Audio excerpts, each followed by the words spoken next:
Hello learners, this side Srishti Tyagi. Welcome and welcome back to Srishti science classes. आज की class में हम कवर करेंगे topic image formation by spherical mirrors. Last class में हमने लाइट चैप्टर के बेसिक्स क्लियर किए थे कि लाइट क्या है, लाइट की प्रॉपर्टीज क्या हैं, इस चैप्टर में हम क्या क्या पढ़ेंगे, और स्फेरिकल मिरर से रिलेटेड काफ़ी सारी टर्म्स हमने क्लियर करी थी कि कौन सी चीज़ क्या है, कहाँ पर क्या प्रेजेंट है। ठीक है, तो इस वाली क्लास को स्टार्ट करने से पहले आपको वो सारी चीज़ें पता होनी चाहिए। अगर आपने वो वीडियो नहीं देखी है तो आप ऊपर आई बटन से जाकर क्लिक करिए और उस वीडियो को देख सकते हैं। तो यहाँ पर सबसे पहले हम इमेज फॉर्मेशन पढ़ेंगे कॉनकेव मिरर के थ्रू। ये देखो, ये जो है मेरा ये कॉनकेव मिरर है। इसमें फर्स्ट केस में मैंने ऑब्जेक्ट रखा है इन्फिनिटी पे। यहाँ पर पॉइंटर मूव हो रहा है, ऑब्जेक्ट रखा है मैंने इन्फिनिटी पे। अब इन्फिनिटी पे रखा है तो यहां से पैरेलल रे आएगी लाइट की, मिरर से टकराएगी। ये देखो, ये लाइट की पैरेलल रे आई, मिरर से टकराई। अब ये रूल है, इसमें कुछ रूल्स हैं जो साथ के साथ मैं आपको बताऊंगी। अलग से अगर बताती तो वो काफी ज्यादा हो जाता। कि जब भी कोई पैरेलल रे आएगी मिरर से, कॉनकेव मिरर से टकराएगी, तो वो रिफ्लेक्ट जब होगी तो वो फोकस से पास होगी, प्रिंसिपल फोकस से पास होगी। ठीक है, अब ये फोकस क्या है ये फर्स्ट वीडियो में जाकर देखना आप। ये फोकस के थ्रू पास होगी। ठीक है, अब दूसरी पैरेलल रे आएगी ऑब्जेक्ट से नीचे से कुछ इस तरीके से, वो भी फोकस से होके पास होगी। हमेशा ध्यान रखना, जो भी पैरेलल रे आएगी मिरर से टकराएगी वो फोकस से जाएगी रिफ्लेक्ट होकर। अब जहां पर दो रे मिलती हैं, वैसे तो नंबर ऑफ रेज मिलती हैं बट वो डायग्राम बहुत ज़्यादा हौच पौच हो जाएगा। तो यहाँ पर देखिए, जहां पर दो रे मिल रही हैं वहीं पर आपकी इमेज बनेगी। तो आपकी इमेज कहाँ बन गई? फोकस पे। फर्स्ट केस में जो इमेज है वो कहाँ है? फोकस पे, जब ऑब्जेक्ट कहाँ था? इन्फिनिटी पे। तो यहाँ पर मैं लिख सकती हूँ कि ऑब्जेक्ट था आपका इन्फिनिटी और इमेज आपकी बन गई एफ पे, फोकस पे। ठीक है, फर्स्ट केस समझ में आया बहुत अच्छे से। अब दूसरा देखो केस बी। बी केस में क्या है आपका यहाँ पर कि ऑब्जेक्ट रखा है बियॉन्ड सी। अब एक ना चीज यहाँ पर बहुत ध्यान से समझना, जिससे कि बिल्कुल भी कंफ्यूजन नहीं होगी रे डायग्राम्स में। कि जैसे यहाँ देखो, हम ऑब्जेक्ट को किस तरीके से मूव करेंगे? ऑब्जेक्ट हमेशा मूव करेगा लेफ्ट टू राइट। किस तरीके से? Left to right. अगर इन्फिनिटी पे रखा है, इन्फिनिटी मतलब बहुत दूर कहीं रखा है, सी से बहुत ज्यादा पीछे है, तो अब इन्फिनिटी के बाद आ जाएगा बियॉन्ड सी, मतलब बहुत दूर कहीं नहीं है, सी के जस्ट पीछे है, उसके बिहाइंड है। तो यहां पर क्या होगा? ऑब्जेक्ट रखा है यहां पर, ऑब्जेक्ट से एक पैरेलल रे आई और वो फोकस से होके पास हो गई, रिफ्लेक्ट हो गई।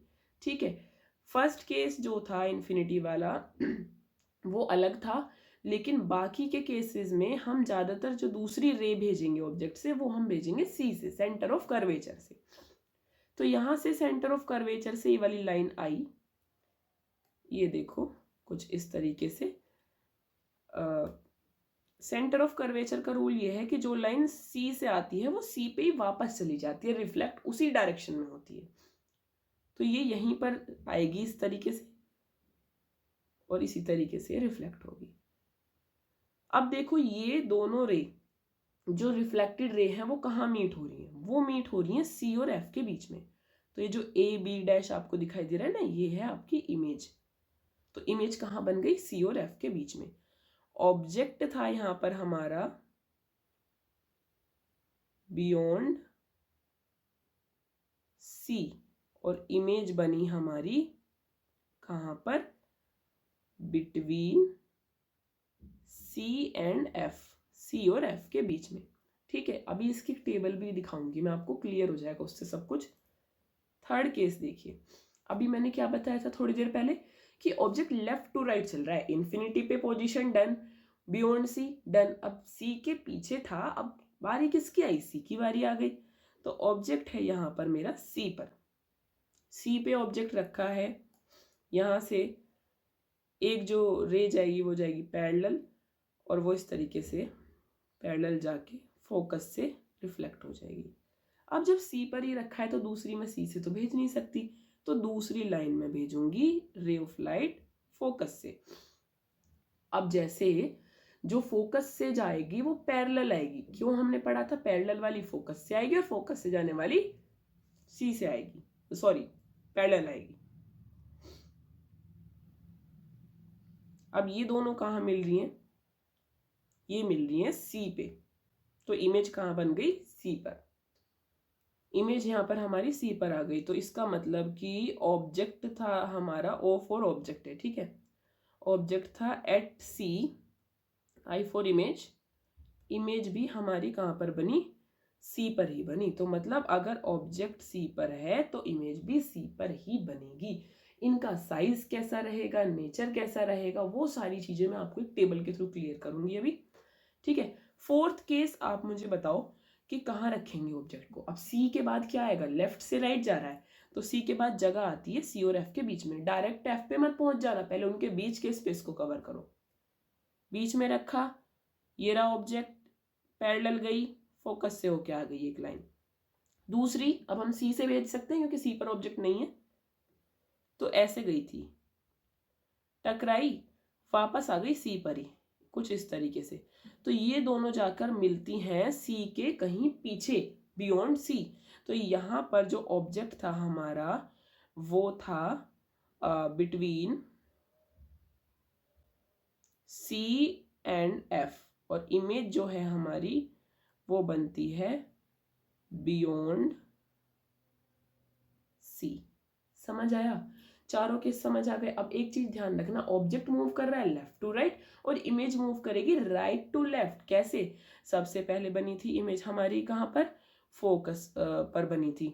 दूसरे केस में फोकस से पहले इधर राइट से लेफ्ट की तरफ चलो, डायरेक्ट सी पे नहीं पहुंचना, पहले बीच में आना है, सी और एफ के बीच में बनी, फिर सी पर बनेगी यहाँ पर, फिर सी के पीछे। अब खुद सोचो अगले केस में कहाँ बन रही होगी, इन्फिनिटी पे, क्योंकि सी के पीछे के बाद तो कहीं बहुत दूर आ जाता है इन्फिनिटी पे।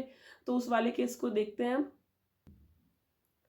यहां पर ऑब्जेक्ट हमने रखा है एफ पर, क्योंकि सी और एफ के बीच में हो गया था, अब बारी आ गई एफ की।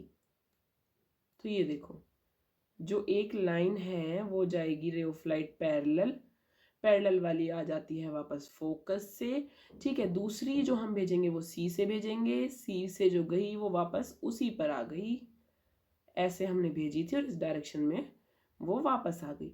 तो हम देखेंगे ये दोनों जो रेज है लाइट के वो कहीं मिल नहीं रही, वो लगातार पैरेलल चल रही हैं, तो सी के पीछे भी नहीं मिल रही। तो ये चीज हम मान के चलते हैं कि वो बहुत दूर जाकर कहीं मिल रही होंगी इन्फिनिटी पे, तो इमेज बनेगी हमारी इन्फिनिटी पर, ठीक है। तो ऑब्जेक्ट यहां पर कहाँ था, एफ पर, एट एफ, और इमेज कहाँ बनी हमारी, इन्फिनिटी। समझ आ गया। नेक्स्ट केस है इसका, लास्ट है कॉनकेव मिरर का रे डायग्राम में। अब एफ पर हमने ऑब्जेक्ट रख दिया, यहां कहाँ रखेंगे, अब एफ के बाद तो कोई पॉइंट नहीं है, सीधा पी है, तो एफ और पी के बीच में रखेंगे ऑब्जेक्ट। अब यहां से लाइट रेज किस तरीके से जाएंगी वो देखो, वो थोड़ा सा डिफरेंट है कि पहले जो एक इंसिडेंट रे ऑफ लाइट है वो सी से जाएगी हमारी, एक इस तरीके से जाएगी यहां से, ठीक है। इस तरीके से जो लाइट रे गई वो एंगल ऑफ रिफ्लेक्शन बनाते हुए ऐसे आ जाएगी। दूसरी जाएगी सी से, तो सी वाली तो आपको पता है कि सी पर ही वापस आ जाती है। तो ये दोनों तो कहीं भी नहीं मिलेंगी और इन्फिनिटी पर भी मिलती नहीं दिख रही हैं, बट अगर हम इनको पीछे की तरफ ले जाके ज्वाइन करने की कोशिश करेंगे डॉटेड लाइन से, डॉटेड लाइन क्यों यूज कर रहे हैं, क्योंकि वो बिहाइंड द मिरर है, तो ये कहीं जाकर मीट कर जाएंगी। तो इसका मतलब इमेज बन रही है बट कहाँ, बिहाइंड द मिरर। तो यहाँ पर ऑब्जेक्ट कहाँ पर था हमारा, बिटवीन पी एंड एफ, और इमेज कहाँ बनी हमारी, behind mirror, behind the mirror. समझ आया। अब जो इमेज बिहाइंड द मिरर होगी हमेशा वो होगी वर्चुअल एंड इरेक्ट, बाकी सारी इमेज इनमें होंगी रियल एंड इन्वर्टेड। साइज के बारे में मैं आपको बता देती हूँ कि देखो, जो सी पर बन रही है, ऑब्जेक्ट भी सी पे था, इमेज भी सी पर थी, वो तो सेम साइज की हो गई, ठीक है। सी के बाद जैसे ही ऑब्जेक्ट इधर जाना शुरू हुआ, सी के बाद वाला जो केस आया था हमारा, जब इमेज बियॉन्ड सी बननी शुरू हुई तब से इमेज होनी शुरू हो जाएगी एनलार्ज, बड़ी, ठीक है, फिर हाईली एनलार्ज, ठीक, इस तरीके से समझ आया। और इसमें इमेज होगी एनलार्ज, बड़ी बनेगी, उससे पहले सी से पहले सारी इमेज जो होंगी वो छोटी होंगी। ठीक है, अब देखो इसका नेक्स्ट मैं आपको टेबल दिखाती हूँ। ये देखो फर्स्ट कॉलम है ऑब्जेक्ट की पोजीशन, सेकंड इमेज की position, third is size of image and fourth is nature of image. तो यहाँ पर एक चीज नोटिस करोगे, जो साइज है ना इमेज का वो सबसे छोटी है फर्स्ट केस में, फिर मतलब छोटी है, फिर सेम साइज, फिर बड़ी और बड़ी और फिर बड़ी। इस तरीके से आपको सीक्वेंस याद रखना है। और वर्चुअल एंड इरेक्ट सिर्फ लास्ट केस में बनेगी क्योंकि वो बिहाइंड द मिरर है, अदरवाइज सब में रियल एंड इन्वर्टेड है। ठीक है, यूजेस इंपॉर्टेंट है कॉनकेव मिरर के। कॉनकेव मिरर में ज़्यादातर जो इमेज हैं वो डिमिनिश्ड आ रही हैं और कुछ आ रही हैं लार्ज भी। तो ये कहाँ कहाँ यूज़ होता है? टॉर्च में, सर्च लाइट में, व्हीकल्स की हेडलाइट में, क्योंकि ये parallel beam, powerful parallel beam of light के लिए ये यूज़ होता है। शेविंग मिरर्स में यूज़ होता है, डेंटिस्ट इसको यूज़ करते हैं जिससे कि वो एनलार्ज इमेज देख सकें हमारे टीथ की, कि वो जो डिसीज़ है पता लगा सकें। शेविंग ईजीली हम कर पाते हैं। ठीक है, और यही है बस एनलार्ज व्यू ऑफ इमेज हम इसमें देख सकते हैं कॉनकेव मिरर में। इसके बाद नेक्स्ट देखते हैं, आता है अब हमारा convex mirror. Convex mirror just opposite है कॉनकेव के, इसके फोकस और सेंटर ऑफ कर्वेचर पीछे की तरफ है। तो अब यहाँ पर देखो किस तरीके से होगा ये हमारा। फर्स्ट केस में अगेन वही कि ऑब्जेक्ट इन्फिनिटी पे रखा हुआ है। ऑब्जेक्ट कहाँ है? इन्फिनिटी पे ऑब्जेक्ट है यहाँ पर। ठीक है, अब ये पैरेलल रे आएगी। पैरेलल का हमने पढ़ रखा है कि वो फोकस से जाती है। अब इसका फोकस इधर तो है नहीं, बिहाइंड द मिरर है, तो हम एक डॉटेड लाइन, इधर ही डाइवर्ज हो जाएगी, इधर की तरफ चली जाएगी लाइट रे इस डायरेक्शन में। लेकिन अगर हम इसे बिहाइंड द मिरर पीछे ले जाके देखेंगे तो फोकस से मिलेगी अकॉर्डिंग टू द रूल। ठीक है, सेम एक और लाइट रे आएगी पैरेलल, और वो भी फोकस से मिलनी चाहिए आपकी। तो वो भी अगर हम देखेंगे मिरर के सामने तो वो कुछ इस तरीके से आपकी डाइवर्ज हो जाएगी। लेकिन अगर हम बिहाइंड द मिरर देखेंगे तो वो भी कहीं जाकर फोकस पर मिलेगी। तो सेम इसमें भी यही है कि इमेज बनेगी आपकी यहाँ पर फोकस पर। ठीक है, यहाँ पर आपकी इमेज बनेगी। अब ऑब्वियसली अगर इमेज बन रही है behind the mirror then it will be virtual image. ठीक है, दूसरा केस देखते हैं कि ऑब्जेक्ट रखा है P और इन्फिनिटी के बीच में। जो ऑब्जेक्ट है वो है हमारा बिटवीन P एंड इन्फिनिटी। ठीक है, अब एक पैरेलल रे आई, टकराई, सेम केस, नहीं दिखाई देगा फोकस यहाँ पर, फोकस कहीं पीछे है। तो ये कुछ इस तरीके से हमारी लाइट रे जाएगी फोकस के थ्रू इधर, और सेम दूसरी आएगी सी से।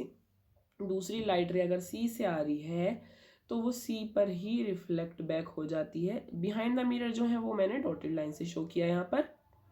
अब ये दोनों लाइंस कहाँ मिल रही हैं, दोनों रेस कहाँ मिल रही हैं? Between P and F। तो इमेज आपकी यहाँ बन जाएगी। समझ आया? It will be virtual again. अब इसका नेचर कैसा है वो मैं आपको टेबल के थ्रू बताती हूँ। Position of object, position of image, size of image, nature of image. Again इसमें 4 कॉलम है हमारे। तो ऑब्जेक्ट और इमेज की पोजीशन हमने क्लियर कर ली थी। साइज इनमें डिमिनिश्ड होगा दोनों में ही। फर्स्ट केस में अगर इन्फिनिटी पे ऑब्जेक्ट है, इमेज बनती है फोकस पे behind the mirror, then it will be highly diminished, मतलब बहुत छोटी होगी। और अगर इन्फिनिटी और पोल के बीच में ऑब्जेक्ट है और इमेज बनती है पोल और फोकस के बीच में, तो वो छोटी होगी। ठीक है, और दोनों में जो नेचर ऑफ इमेज है वो वर्चुअल एंड इरेक्ट होगा। क्यों? क्योंकि इमेज दोनों में ही मिरर के पीछे बन रही है, that will be virtual and erect. अब देखते हैं यूजेस ऑफ कॉन्वेक्स मिरर। अब देखो छोटी दिखा रहा है इमेज, तो ऑब्वियसली बड़ी चीज जूम करने के लिए तो हम इसको यूज करेंगे नहीं। ठीक है, कहाँ पर यूज करेंगे? जहां पर हमें छोटी देखनी होगी इमेज। तो जो व्हीकल्स होते हैं उनके जो साइड मिरर्स होते हैं उसमें हमें पीछे का ट्रैफिक दिखाई देता है पूरा, तो उस टाइप के मिरर में ये यूज किया जाता है। Uses rear view mirrors in the vehicles, helps the driver to see the traffic behind him or her. Traffic देखने के लिए कि वो कम स्पेस में पूरा वाइडर एरिया कवर कर सके, ना कि एक ही ट्रक को बड़ा करके दिखा दें और बाकी चीजें ना दिखें। समझ आया? अब भाई ये ठहरी फिजिक्स, तो ऐसा तो हो नहीं सकता कि इसमें न्यूमेरिकल्स नहीं होंगे। जितना सब कुछ हमने पढ़ा है अभी तक मिरर के बारे में, उन सब चीज़ों से रिलेटेड न्यूमेरिकल्स आएंगे। बट न्यूमेरिकल हम किस तरीके से सॉल्व करेंगे, क्या साइन यूज़ करेंगे, तो उसी के लिए हमें पढ़ना पड़ेगा ये topic, sign convention for reflection by a spherical mirror. ठीक है, कि कौन सी चीज हम पॉजिटिव लेंगे, कौन सी चीज हम नेगेटिव लेंगे और क्यों लेंगे। ठीक है, तो देखो फर्स्ट पॉइंट है object is always place to the left of the mirror. ये चीज ध्यान रखनी है कि ऑब्जेक्ट हमेशा मिरर के लेफ्ट में प्लेस होगा। ठीक है, इस चीज को बिल्कुल फिक्स कर लो। अब all the distances parallel to the principal axis, suppose कि ये है आपकी प्रिंसिपल एक्सिस, मैं बताती हूँ आपको यहाँ पर कि ये है आपकी प्रिंसिपल एक्सिस और जितने भी डिस्टेंसेस इसके पैरेलल रहेंगे, यहाँ पर एक आपका मिरर रखा हुआ है कि इस तरीके से जितने भी डिस्टेंसेस उसके पैरेलल हैं measured from the pole of the mirror, तो उनकी दूरी पता लगाने के लिए हम उन्हें पोल से मेजर करेंगे कि पोल से वो कितनी दूर है। ठीक है, क्लियर हुई ये चीज। नेक्स्ट पॉइंट आ जाता है distances measure to the right of the origin along X axis. X axis horizontal line होती है, उसके जो राइट में है डिस्टेंसेस हॉरिजॉन्टल लाइन के राइट में, ना कि इस तरीके से, हॉरिजॉन्टल लाइन के राइट में जो डिस्टेंसेस हैं दैट विल बी पॉजिटिव। मतलब कि अगर यहां पर इधर कोई डिस्टेंस है तो वो आपका पॉजिटिव होगा, समझ आया। ठीक है, और जस्ट इसका उल्टा कि जो लेफ्ट में डिस्टेंस है वो आपका हो जाएगा नेगेटिव। लेफ्ट के distance will be negative whether it is a object distance और इमेज डिस्टेंस, और ऑब्जेक्ट का डिस्टेंस तो हमेशा ही नेगेटिव रहेगा क्योंकि वो हमेशा लेफ्ट में रहेगा, बट इमेज अगर आपकी राइट में बनती है then it will be positive, distance of image will be positive. Next आ जाता है distance measured perpendicular to and above the principal axis along the y axis are taken as positive while below are the negative. जैसे हमने x axis के लिए पढ़ा था ऐसे ही हम परपेंडिकुलर एक्सिस जो वाई एक्सिस है इस तरीके से, तो इस तरीके से हम डिस्टेंस कब मेजर करेंगे, जब हमें किसी चीज की हाइट नापनी होगी। ठीक है, तो अगर मुझे ऊपर है, अभी मैंने बताया था कि यहाँ पर न्यूमेरिकल्स आएंगे, तो न्यूमेरिकल्स को हम सॉल्व किस फॉर्मूले से करेंगे, तो अभी तक जितना पार्ट पढ़ा है उस पार्ट को हम सॉल्व करेंगे इस फॉर्मूले को यूज करके, और इस फॉर्मूले को बोलते हैं मिरर फॉर्मूला। ठीक है, अब मिरर फॉर्मूला क्या है, यहां पर हम मिरर फॉर्मूला एंड मैग्निफिकेशन पढ़ेंगे। मिरर फॉर्मूला क्या है कि एक रिलेशन है तीन चीजों के बीच में, किस किस के बीच में, object distance, image distance and the focal length. क्या है ये रिलेशन है, relation between object distance comma image distance comma focal length. ठीक है, इनके बीच का जो रिलेशन है दैट इज मिरर फॉर्मूला। ठीक है, अब ऑब्जेक्ट जो डिस्टेंस है उसको हम डिनोट करते हैं यू से। किससे डिनोट करते हैं, यू से। ये थोड़ी सी नई चीज है यहाँ पर, इसको ध्यान रखना। इमेज डिस्टेंस को डिनोट करते हैं वी से, और फोकल लेंथ आपको पता है स्मॉल एफ से। ठीक है, अब सिंपल सा फॉर्मूला है कि 1 में हम इसको लेंगे 1/v plus 1/u is equal to 1/f। इस तरीके से हम इसको सोल्व करेंगे। कैसे सोल्व करेंगे वो मैं आपको न्यूमेरिकल में बताऊंगी। ठीक है, अब सपोज करो यहाँ पर जो मैंने अभी पीछे आपको बताया था डायग्राम के थ्रू कि कौन सी चीज नेगेटिव होगी कौन सी पॉजिटिव होगी, वही है। इसको एक बार देख लो कि लेफ्ट की चीजें नेगेटिव, राइट की चीजें positive, upward distance will be positive, downward distance will be negative. ठीक है, नेक्स्ट आ जाता है आपका मैग्निफिकेशन। मैग्निफिकेशन क्या है, मैग्निफिकेशन मतलब जो इमेज बनती है वो ऑब्जेक्ट के कंपैरिजन में कितनी मैग्नीफाइड है। Magnified image respect to object. ठीक है, इसको चेक करने के लिए हम निकालते हैं मैग्निफिकेशन। मैग्निफिकेशन निकालने का फॉर्मूला होता है हाइट ऑफ इमेज जो कि h डैश से हम रिप्रेजेंट करते हैं अपॉन हाइट ऑफ ऑब्जेक्ट जो h से रिप्रेजेंट करते हैं। ठीक है, इसको हम इनके डिस्टेंस की फॉर्म में भी लिख सकते हैं v/u, और v ये माइनस का साइन रहेगा यहाँ पर क्योंकि u जो है हमारा माइनस में रहता है मोस्ट। ठीक है, यहां तक ये चैप्टर का जो पार्ट था रिफ्लेक्शन वाला वो कंप्लीट हो गया। नेक्स्ट वीडियो में हम स्टार्ट करेंगे रिफ्रैक्शन वीडियो अच्छी लगी हो तो like my video, subscribe my channel and don't forget to press the bell icon. Thank you.